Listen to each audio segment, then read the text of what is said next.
Sheets mess me up.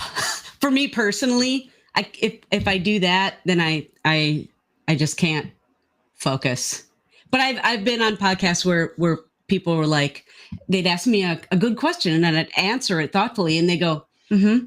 And then they look at their sheet again, ask me the next question. I'm like, oh, this okay. Yeah, I mean, some people are like so worried about getting to the next question.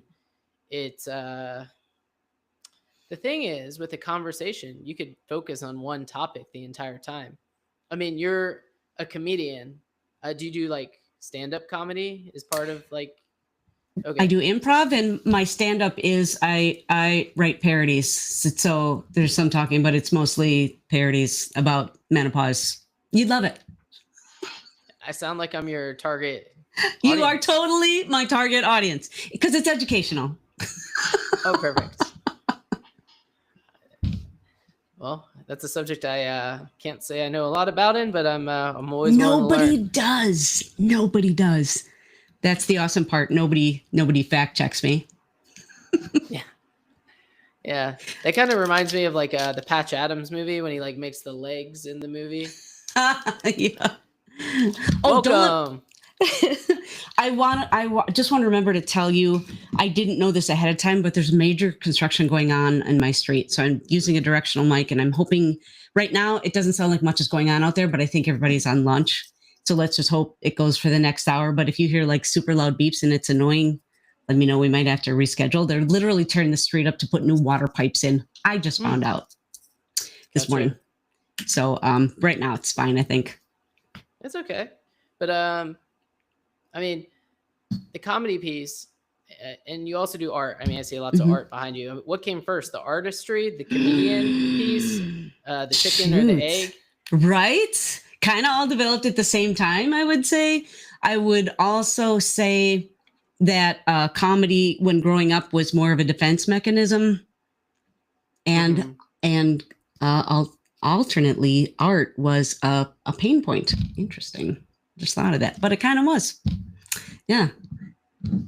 Yeah, I mean, kids could be, I mean, I think everyone was probably made fun of. Most people were made fun of at some point, but it's all about how you respond versus react to those sort of situations. Like if someone makes fun of you, you can kind of like brush it off, like the conversation ends. But as soon as you start to like get annoyed, people will start putting that dagger in and turning that dagger and seeing how far they can go with it. So, I mean, because they just got rewarded. Yeah. So what was your first comedian like show? Was that in school? Like walk us through how you got introduced to actually like performing comedy, because being a comedian in the house with your family versus being a comedian out with strangers is way different. True that. It actually wasn't that long ago. I'm just naturally a funny person and I am biased, but like I used to be a full-time musician, and humor is just kind of ingrained in it is literally just a part of me. I didn't really start doing it professionally until 2012, maybe, when I joined Comedy Sports. Are you familiar? No. Where are you in the world? America. Okay. We're up in we're up in Maryland. I actually came up with a funny joke. They call this area the DMV, the district. They call it the district. And I think about it, who likes going to the DMV? And why would anyone want to name where they live the DMV? Yeah, nobody. It sounds like hell on earth. Well, in like 30 major cities in the U.S., there's this thing called Comedy Sports, and it's comedy played as if it's a sport. It's kind of like Whose Line Is It Anyway, only with 2 teams and a referee. So that's where I started doing it professionally. And then I just kind of started doing stand-up because I had been a musician before that, I told you. So that's kind of where I took the comedy and the music at the same time. Yeah. So like you perform songs as your like stand-up? Yes, with a ukulele. I'm a bass player by trade, but that just looks ridiculous if you don't have a band. And I had moved to Seattle where I didn't know anybody. So I took up the ukulele, took up comedy, put the two together. So yeah, I write songs and then just kind of riff stuff in between, like Hot Child in the City is now Hot Flash in the City. don't worry, be happy, not just lists all 34 symptoms of menopause. So who's in the crowd here? Like, because obviously, like, being a comedian, you could be great, but if you're in front of the wrong folks, like, the jokes aren't gonna hit. You would think, but like one of the songs I do is Those Were the Days. It's an old folk song that was big in the 60s. And Is that like All in the Family?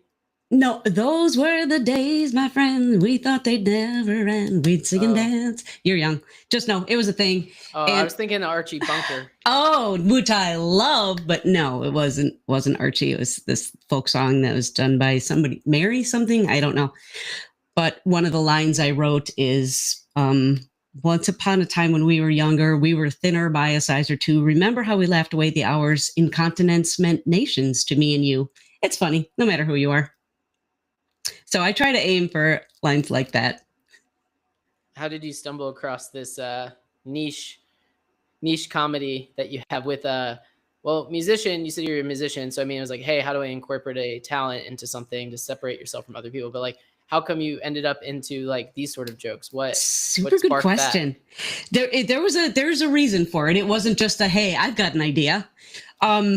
With my day job, I found myself as a creativity expert on a panel of people that catered toward people going through menopause. And so it was, as we got together and did events, there are over, 60,000 women all over the world in this group. So we get together and do cruises and things like that. And I would MC the events. And it was just, I thought it would just be a funny way to segue things. And, but yeah, they just kind of took off. And so now I just do that. Yeah. I would be like scared to be a comedian. I feel like you have to be super brave to be a comedian. Cause like, I like dark humor. Like I think dark jokes are like fun. Cause like they're just jokes, but like a lot of people don't know how to like separate like jokes from like being that mean child and being bullied in school. So how did you get the courage to actually perform in front of people and tell these jokes? I think that being a musician from high school on helped with that, because I really don't have any fear being in front of a large group or a small group, because I understand this. Vulnerability is attractive, right? So being that person makes the people in the audience go, oh man, I'm with you. I got to finish this. You got this. You got this. People would rather do that than laugh at you. And the people who are laughing at you, that says way more about them than it does about you and what you are doing. My humor is not so dark. Look at me. Your people are out there though, right? And the thing that just takes the time is doing your thing, and the people that like you will come back and bring their friends who are also into the dark, and they'll recommend you to people who are into the dark. So you can't please all the people all the time, and if you are, you're probably not funny, right? Yeah, you have to be willing to offend people with your jokes in order to find the folks that aren't offended by your jokes. Yeah. And maybe it doesn't have to revolve around offensiveness, but the things that you find are funny, I might not find. I am embarrassed to say this, but I'm just going to put it out here. I am not into poop humor. A lot of people are awesome. They've got their crowds out there. I'm not. And that people poop. I can't say that 10 times fast. Poop humor is not that offensive. It's just icky. Somebody might find it offensive. I don't know. I think, one man's offensiveness is somebody else's comedy gold. And that's awesome. Yeah. So the key thing to being out there is, if everything is done with love and respect, even if it sounds like a lot of crowd work that stand-up people do today sounds offensive, but it's done with an underlying love and respect for the human that's in front of them. And if you go in there with your own self-confidence, it's going to be fine for everybody. People who do get offended easily probably shouldn't sit in the front of a comedy show, because they're going to talk to you, right? So yeah, well, as long as everything's that's what you're paying for. Exactly, right? Yeah. And for me personally, I like all of the deprecation to be aimed at myself, and not in a bad way, just in a with love and respect. But I will joke about menopause myself, things like that. Like I teach these classes, and in one of them is I teach people how to draw caricatures, and when showing them how to draw facial features, I show them how to draw the eyes and the nose. I'm like, and here's how you draw eyebrows. I happen to be an expert. I draw mine on every day. It's not really deprecating, but I'm poking fun at myself because I do draw them on expertly every day. Wouldn't you agree? They look real to me. See? Thank you. Yeah. You were mentioning crowd work. I remember my wife and her sister went and saw Pete Davidson in like Philly, and there was like a fight that broke out during his set, and he was like, whoa, like I have to work really hard on these jokes. I'm not Matt Rife. I just can't do crowd work like that, or something like that. How difficult is crowd work? Because when you see a good clip on social media, it just looks effortless, but you have to literally like be right on the spot. Yeah, it takes two things: practice and also there is planting high a little levels bit of ADHD. high levels of that. Yeah. And when I say planting, not planting the people, but planting the jokes. Like if there is something that really went over well in Toledo, when you said something funny about a really tall guy, you seek out a tall guy in other cities so that you can tell that same joke again. Then that's not across the board what happens, but that is one aspect of it that can happen. And also just it's just practice. It's like identifying patterns. Exactly that. Yeah. Like you start seeing the same kind of folks in the same seat. You're like, all right, right. See if this works with this guy or gal or person. Yeah. And also it's a little bit of improv brain too, because you are just off the cuff, and the idea of improv scares a lot of people because it's not a rehearsed thing. But we are improving this conversation right now without really thinking about it or giving too much pressure to it. I don't know what you're going to say next. You don't know what I'm going to say next. So we're making it up as we go along. And people who are just naturally funny and fast do pretty well. And like I said, the crowd work, some of it lands and some of it doesn't. And the stuff that does land, you try it on the next city. Mm-hmm. Well, whether you're a comedian or you work for a company or you're a business owner, being able to use improvisation will help separate yourself from your peers, because anyone can get a good script and just learn the script. However, being able to listen to certain words people are saying and then using those words in your conversation to help, build trust or build a relationship, whatever you're looking to do, is a huge difference maker that I feel like goes really overlooked in society, especially now. I don't know if that's just me or if you see the same sort of things. No, that's entirely true. I did a talk, a keynote thing once about humor in the workplace, and I have a very short memory, so I'm not going to get the number right. But Forbes magazine did a study, and they would 60% rather have somebody with a sense of humor than somebody who actually just fits the job title, right? That 60% more would rather have somebody, because that sense of humor says something about teamwork and ability to problem solve. It says all of these subconscious things about a person. So it actually is really, really important. Yeah. When I used to work at a large financial institution, there was a, we were in the cubicle farm. We were all on the cubicle farm there with our headsets. And there was one of my coworkers. He was at least 15 years older than me. He would listen to my conversations and write down the things I would say and then bring it to our meeting and then say, these are the things. They'd call me Crafty. They're like, Crafty, here's what Crafty said this past couple of weeks. And he would just like list it out. Everyone's like, what are you saying? I'm like, well, you're only hearing one side of the conversation. Like I'll say, like they'll hear things like, I don't know what you do, but I just sit and I wait. And like the guy was talking about like, oh, I lost power. I'm like, I don't know what you do, but I sit in my house and I wait. That's all you can do. Or I remember like there was another time, it was my birthday, and all they heard was, "Hey man, I don't know what happened to you this weekend, but like I had a fireball incident. So whatever you're going through probably isn't as painful what I'm going through." And everyone's like, "What are you talking about?" I was like, someone brought fireballs to work and I ate too many of them and I got like ulcers in my mouth. And I had to get like lidocaine, and I like sat in the dark all weekend and just like couldn't eat. Exactly that. Because work stuff is teachable. What you have to do on your job on the day to day is teachable to anybody. But having that mentality of A, getting along with your coworkers, B, having a team member attitude, and problem solving stuff that comes up at work, that's not as teachable. And so that's why.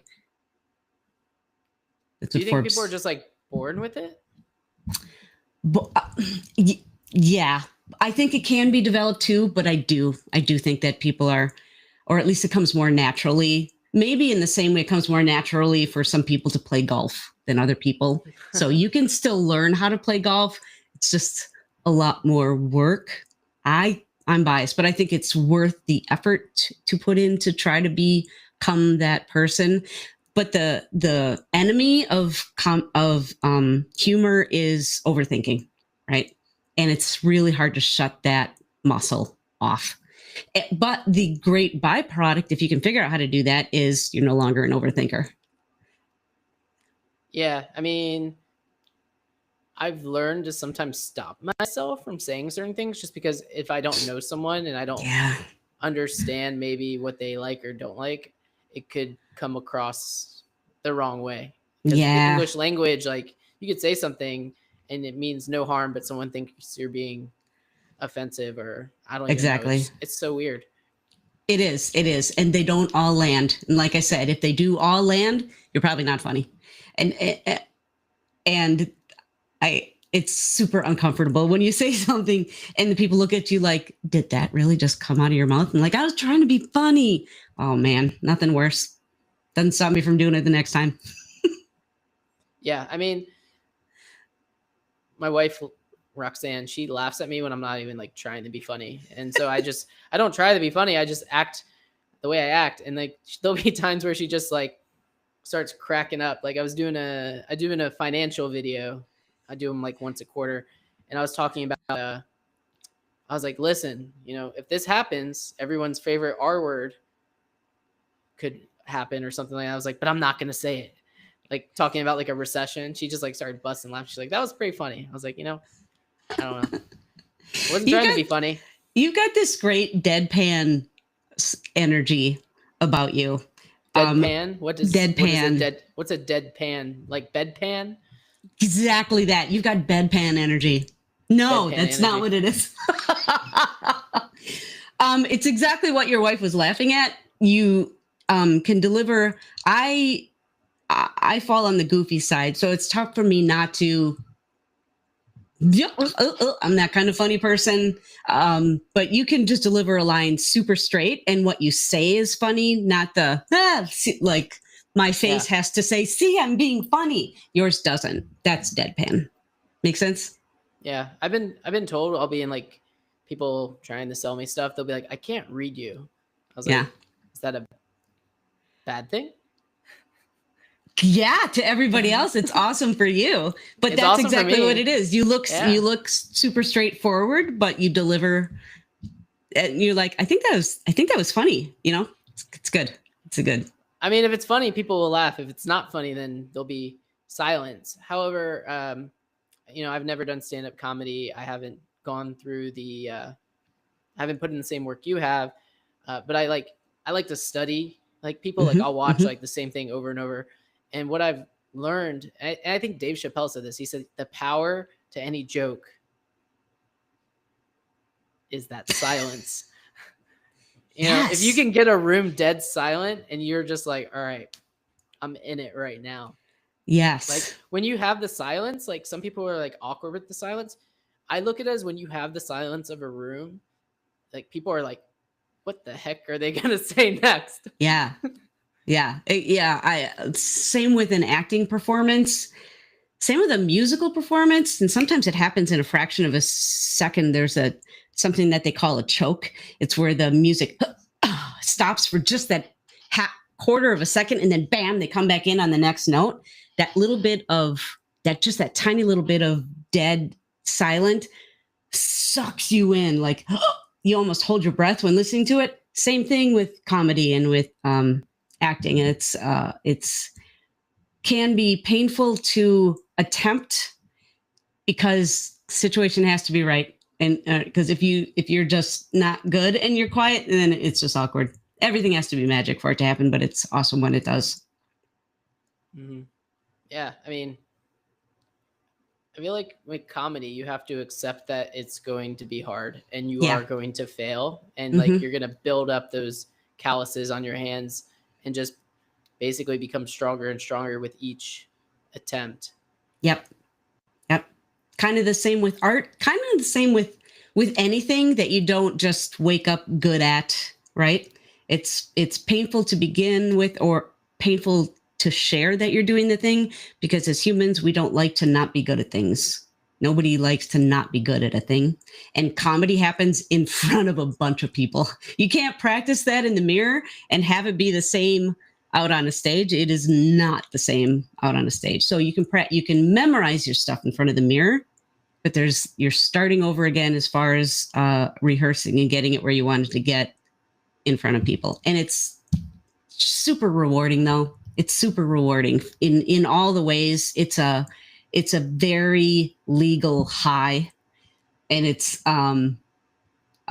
just the amounts of oxytocin and serotonin and dopamine, all the good things come out of doing it, just like being in a band is. So how do you overcome in comedy or when you're performing, when you when the B word happens? Which B word? Bomb. Oh, when shoot. You just know it's gonna happen. And you, in the same breath, you have to say to yourself, nobody's dying today. Nobody's losing their life. Nobody's fired. I'm gonna be okay.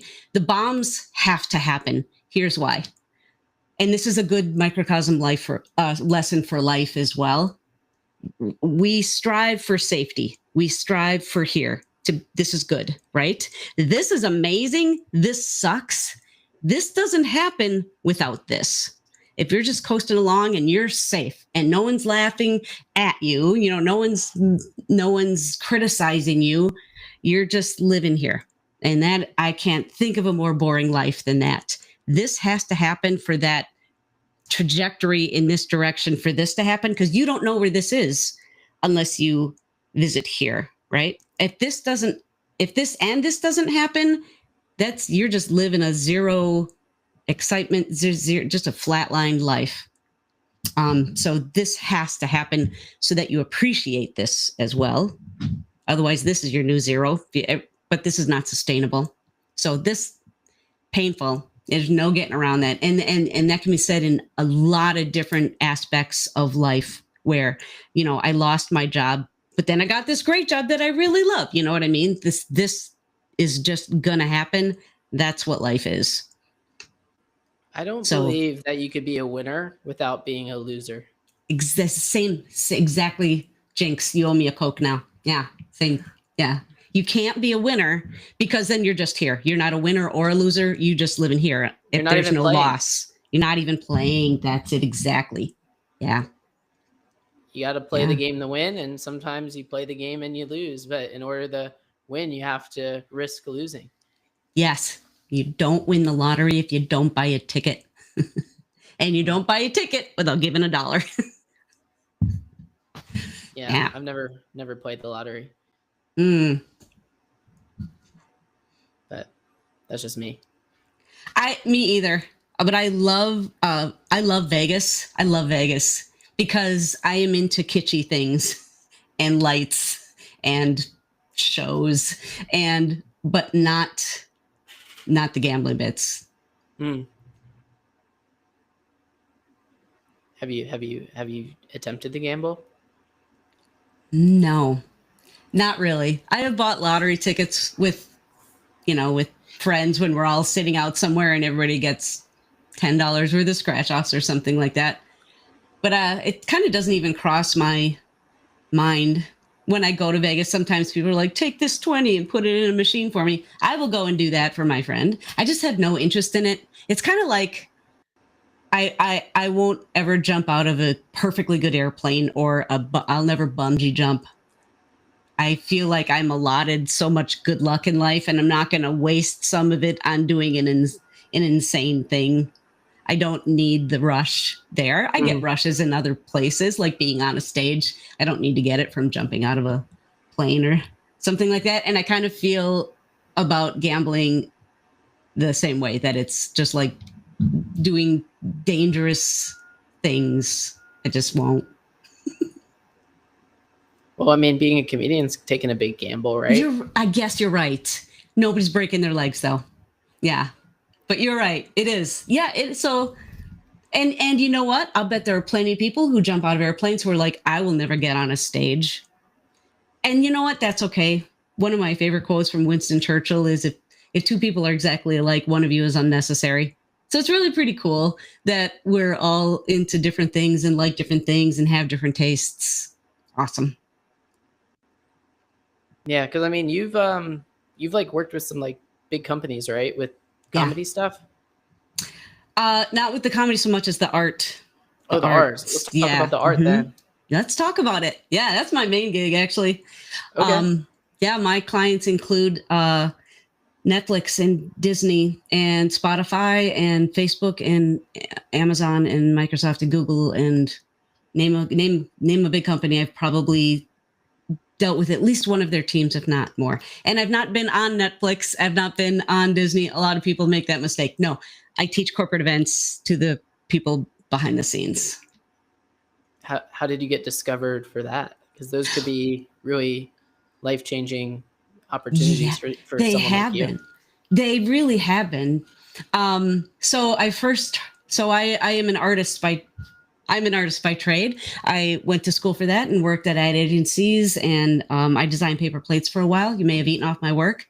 And when I was in Seattle, I first heard of paint night. Are you familiar? It's where you pay money to go to a bar and you drink wine while somebody teaches you how to paint a thing. Oh, like painting with the twist. That, yes. First heard of that in 2014, and I thought, I'm uniquely qualified to do that because I'm an entertainer. I was doing comedy then, and I'm an artist. I'm uniquely qualified. I'm going to call paint night to let them know. And they said I could do it on Tuesday nights at this bar. And I thought, I'm just going to buy easels. So I have never attended one of these things, but I bought 24 easels and a bunch of brushes and practiced on friends, and then launched a Groupon and started the biz. And I was in Seattle. So what out of 7 people there works at Amazon? So somebody said, do you do corporate events? I said, yes, because yes, and what is a corporate event but an event that's during the day? No, there's a big difference, because with a painting with a twist or paint night, you sign up for it. You're going to go and drink wine with your friends and have a good time. With a corporate event, your boss is telling you where to be at 4 p.m. on a Thursday afternoon, right? So most of the people in there do not want to be there. They come in saying, don't expect much out of me. My 3rd grade teacher told me I will never be an artist, or my sister got all the talent, or I can only do stick people. Excuse after block after block. And I thought, they're not going to enjoy this. And, if this is their thinking. So my job, to me, quickly became just as much a TED Talk about why, yeah, you are an artist, and this is why you need to be doing it, as it was, here's how you paint a tree. Right. So the thing I tell people, my message is, we are all artists. We're the only living creature that makes things out of nothing just to do it, just to storytell, not because we need a nest or to impress a mate. And it's so inherent to what we are as a creature that it is scientifically proven to help with anxiety and depression and sleeplessness and outside of the box thinking and your self-esteem and all of these things that is just inherent to what we are. Cave art in France is 45,000 years old. That's older than language. We've been drawing on cave walls, but that's insane. Proof of agriculture, less than 5,000 years old. It's been more important for us as a creature to express ourselves than to eat on the regular. That's huge. right? We've only been selling art to each other about 500 years. That is a blip in time, but that's the marker everybody uses as to whether or not they should do art, is if they're good at it, right? But it's good for you. Like I said, it's scientifically proven to help with all these things, and you will get good at it because art is like yoga. You're way better on day 800 than you are on day 1. But that, again, is how it helps with your self-esteem. And it's meditating with a parting gift. When I try to meditate, I just spend 15 minutes trying to shut off my to-do list. I'm ADHD. That doesn't happen. But I can paint for 2 hours and it goes by like that. That's the meditative quality. So this is the stuff that I talk to people about while I'm teaching them how to paint the tree. And to me, that's the more important part of what I do. So things were going great in Seattle, and then the pandemic happened. And once I figured out how to put paint and materials into people's hands, then I started teaching teams all over the world. So I teach Amazon teams in Japan and Spotify teams in Sweden. I'll get up at 3 a.m. to teach classes in Asia.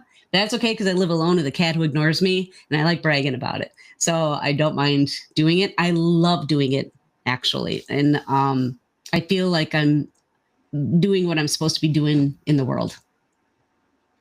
So it seems like even though things went to more remote style, that allowed you to speed it up a bit.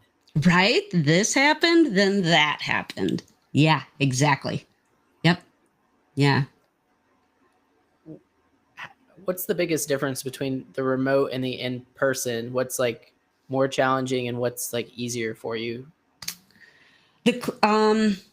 Well, it's been a minute since I've done an in-person. I do it like once every 3 months. I'll go back to, I'm in the Midwest now. I didn't tell Seattle that I left, so don't tell them, because they'll call and ask me to do an event. I'll just fly there and I'll do it. And then I'll come back. I love the in-person just because there's a thing about the human connection that is just kind of lost in this kind of situation. So I can't see people's work. Like if I was teaching you something right now, you'd have the easel in front of you facing you. I can't see what you are working on, right? Unless you turn it around to show me. So, right?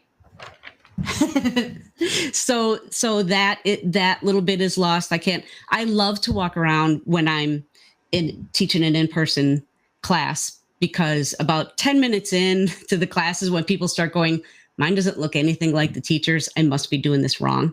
So I like to walk around and say, you know, if Picasso and Bob Ross, entirely different artists, but if they were both on your team, their art would look different than each other. And if they were comparing themselves to each other, they'd both feel like failures, but they're both amazing. I love your brushwork. It's like a Matisse paints like you. Or I love how you made your characters super bold. That's so Modigliani. Or, you know, and I'll name famous artists authentically. I'm not making stuff up, so that people go, yeah, my brushstrokes are bold because I have a bold personality, and my personality is on this canvas. That happens more organically in an in-person class. The kind of cool thing about remote classes is people are in their safe space, which is their house, their home office, whatever, and they don't have the anxiety that the in-person people do when we first get going. It all ends well. I'm biased, but it all ends well. But that is one thing I noticed. I really love, selfishly, I love being able to connect with people just all over the planet, which I can't really do in person. There's just too many of you. You know what I mean? So both have their good qualities and their bad qualities. Out of all the cultures, like, what is the biggest, like, similarity with teaching art when you're working with people from different countries? Ooh, the voice that beats ourselves up. Super good question. The little voice that is like, I'm not doing this right. That is across the board, because some cultures are just really, I try to make these events as conversational and fun as possible. And some people just aren't there for fun. They're like staring at they're in it, you know, in some cultures. And, but across the board, all cultures are like, they've got that voice, that little, you know, sitting inside their head saying, I am not good. And it's just such a great place to practice turning that self-talk around. Mhm. That's not a wonky Eiffel Tower. I have a playful personality. And so my Eiffel Tower is playful. It's easier to practice when you're not just like staring in a mirror going, bad hair day, or, I burnt my egg, just whatever your negative voice is saying. You don't really even pay attention to it, but you are in charge of it. And when you're working on art, it's outside of yourself. So it's a great place to practice making that little voice a little kinder. Mhm. Yeah, I mean, with different languages, like how do you break through to someone who's not Oh, like English speaking because certain words don't transfer yeah. over? Yeah, I love those events. My favorite story is I taught a team in Colombia. They were engineers in Colombia, and the person that hired me said, I don't know that anybody speaks English. So I'm like, okay, sometimes there is an interpreter on the call. But with this one, I thought I'm going to be really smart and use Google Translate during the call, but I will practice ahead of time saying in Spanish, hello, my name is Angel. I don't speak Spanish. I'm going to be using Google Translate. So I'm practicing saying that in Spanish while I'm on the call, like 15 minutes before the class was going to start. And I hear someone in my headphones say, okay. I'm like, huh. I didn't know anybody was on, and I had only had my own face on the thing, not the whole gallery, so I didn't know anybody else was in there. And so they told me that they could at least speak a little English. So I'm like, well, I'm just going to teach it then, but please, if you have a question, let me know. I will translate the answer for you. And then I just spoke kind of slowly, and it was a drawing class, not a painting class. So I had one camera just on my drawing while I was slowly explaining to them what we were doing. Nobody said a peep during the whole thing. And as a comedian, I like when people laugh at my jokes, and I tell jokes. So I'm, nope, no laughter happened. And I'm like, is this thing on? And when the class was, 3/4 of the way through the class, I'm just thinking, man, I just hope this wasn't a train wreck. I have no idea. And when the class was over, I said, how did you guys do? How do you feel? And they all turned their paper around. We drew a really beautiful historic church in Bogota. And they all turned out so amazing. I think my face must have looked like, oh, like I won the lottery. So yeah, it hasn't been a problem. Mainly, I'm guessing because it was a visual experience and people were following along what I was doing as well. There are translators sometimes, but for the most part, a lot of people, especially, like I said, if I teach a team of Amazon engineers in Japan, they all speak English because they're working with other Amazon employees in other parts of the world. So it hasn't been too much of a problem. Well, and when you're working with engineers, I mean, they're going to be locked in. Exactly. Oh my gosh, most of my clients are engineers because I work with tech teams for the most part. I don't know, it's just kind of where the niche I've gotten into. So I like to describe brushstrokes as parentheses and forward strokes and backstrokes. I try to speak their language as much as possible, which they appreciate. Yeah, that's great. Is there anything else you got going on before I let you get back to the rest of your afternoon with the construction and the pipes and right? Oh my gosh, going on? Blissfully quiet, I am happy to say. Just that I'm working on a book. It's not out yet, but please find me on the socials. I'm working on a book called Arting 101 that is going to be just an expansion of the things that I talk about during my classes.